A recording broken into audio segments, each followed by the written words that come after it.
Hi, welcome to EB1 and NIW group. This is module number 1. We are looking at some of the basics. I'm going to show you how to read the visa bulletin to find your priority date. Very important stuff. Most of you, I believe, are going to be already living in the United States, okay? Some of you might be outside of the US, say India, China, you're living in India or China or wherever you are, Mexico, and you're trying to get into the US with a visa or a green card. So that's very important to know because the visa bulletin specifically mentions for these two categories separately.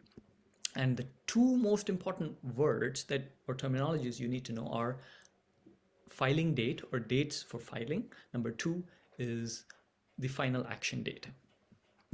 Okay, so as you see here, the dates for filing charts show which green card applicants who are living outside of the US can go ahead and submit their application, even though a green card is not yet ready, right? And the cutoff dates in the dates for filing chart are slightly later than those in the final action dates, which allows green card applicants to fill their applications that much sooner.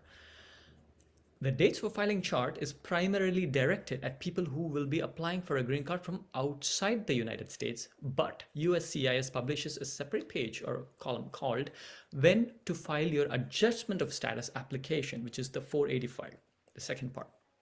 That indicates whether the green card applicants living in the United States can submit their green card application based on the visa bulletin's dates for filing chart, or whether they need to wait to meet the dates in the final action dates chart. So to make things simple, why do these different dates matter? Well, for green card applicants living outside the United States, the dates for filing charts allows you to get an early start on assembling and submitting documents. And this sets the ball rolling and ensures that the National Visa Center has everything ready once your priority date appears in the final action date chart and a green card is available to you.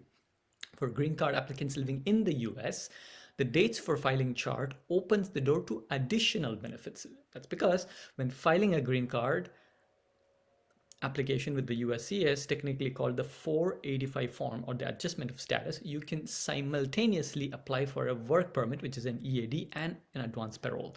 For applicants who intend to work in the United States or travel out of the while waiting for the green card, these can be very invaluable. So to begin with,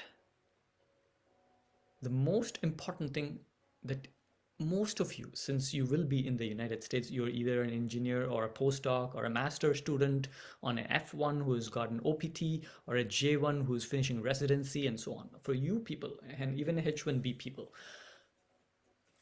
dates for filing is going to be very important. And what you need to understand is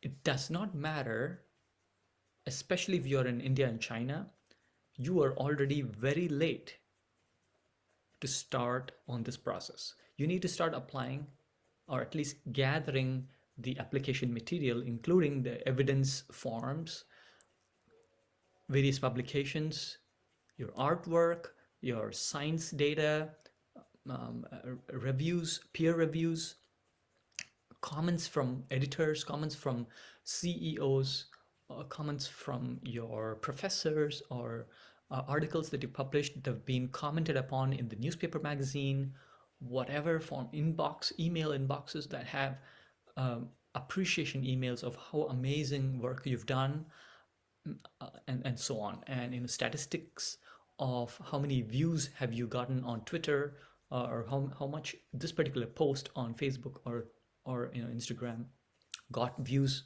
so on. So you start collecting those things, and if possible, try to create a theme around your presentation. Your application should have a theme, one or two topics that you are pretty good at it, right?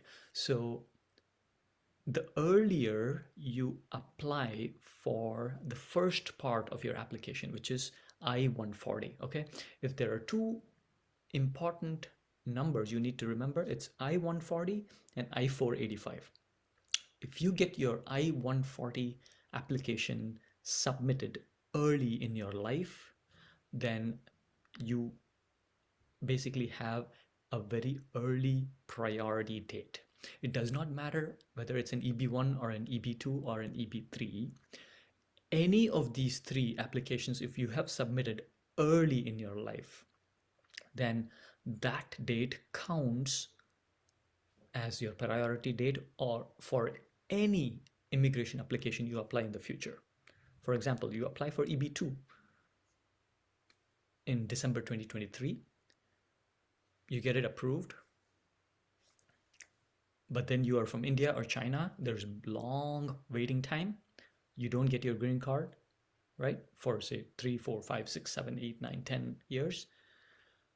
But then now you are in December 2023 and you move forward to December 2025, 2 years later, you have accomplished so much and you are interested in applying for EB1 because the attorney tells you, hey, you have a faster chance of getting your green card if you apply EB1 and if it gets approved. Guess what?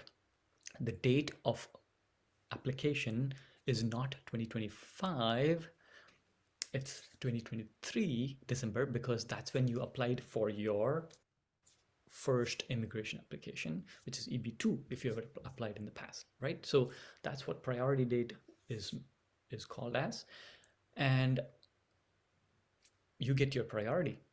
Okay, that's in simple terms. So don't worry about adjustment of status or final action dates for now until you get your I-140 approved. And what are the things that you need for getting your I-140 approved? As I briefly mentioned, you're starting to collect data, evidence showing that you are doing an amazing job in your current job. All right, I will see you in the next module.